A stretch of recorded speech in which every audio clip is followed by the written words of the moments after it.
ഞാൻ ഇവിടെ ഈ സൈഡിൽ നിന്നാണ് ഡബ് ചെയ്യാനായിട്ട് പോകുന്നത്. അപ്പോ ഓക്കെ അല്ലേ? ഓ ചേട്ടാ വീഡിയോ ഒന്ന് പ്ലേ ചെയ്യാമോ?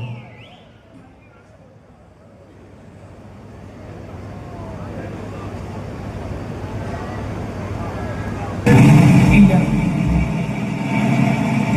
എനിക്കറിയില്ല.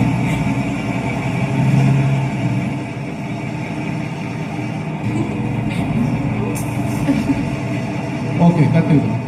നമ്മുടെ പ്രിയ താരം ഷറഫുദ്ദീന്റെ ശബ്ദത്തിൽ നിന്നാണ് തുടങ്ങുന്നത്. അദ്ദേഹത്തിന്റെ ശബ്ദം മാച്ചളഞ്ഞിരിക്കുകയാണ്.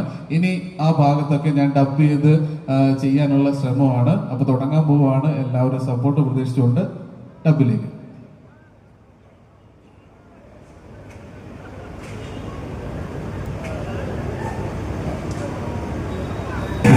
ഇല്ല, ഏത് സോഫിയുടെ ഐ ഡി? എനിക്കറിയില്ല. അതെന്താ ഐ ഡി ഇല്ലാത്ത? ഇൻസ്റ്റഗ്രാമിലുണ്ടോ?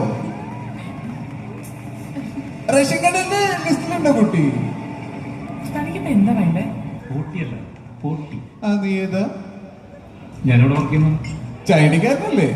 അല്ല, ഞാനിവിടെ മാനേജറായിട്ട് വർക്ക് ചെയ്യുന്നു. മാനേജറാ? നല്ല അഹങ്കാരല്ലേ നിന്റെ മുഖത്ത്? സാർ ഓർഡർ ഒരു ചിക്കൻ സമോസ എടുത്തോ? കോഴി ഐറ്റംസ് ഒന്നും ഇവിടെ എടുക്കാറില്ല.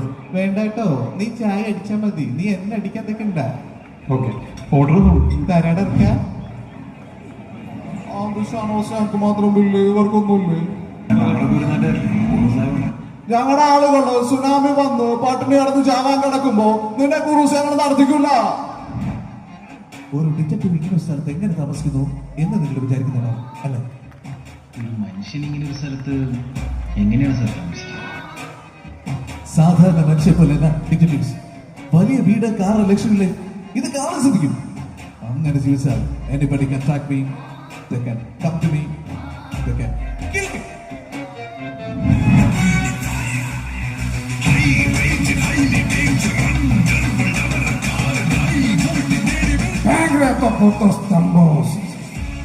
ഇതാണ് പറഞ്ഞ ജനറൽ മുത്ത്.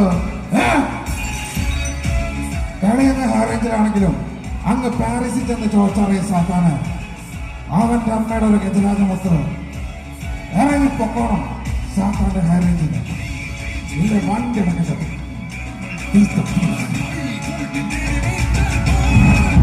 ചേച്ചി, സ്കൂൾ പോലുള്ള ശീലമുണ്ട്. അതിപ്പോ എത്ര വലിയവനാണെങ്കിലും അവൻ എന്തൊക്കെ ഉണ്ടെങ്കിലും ശരി, എന്നെ ഒരു 100 തവണ അടിച്ചാലും ഒരു ഇടിയെങ്കിലും തിരിച്ചടിക്കും. അതിനും പറ്റില്ലെങ്കിൽ സ്റ്റാലിൻ ജോൺ സദാശിവമോള തിയേറ്ററിൽ ടിക്കറ്റ് ചെയ്താൽ മതി.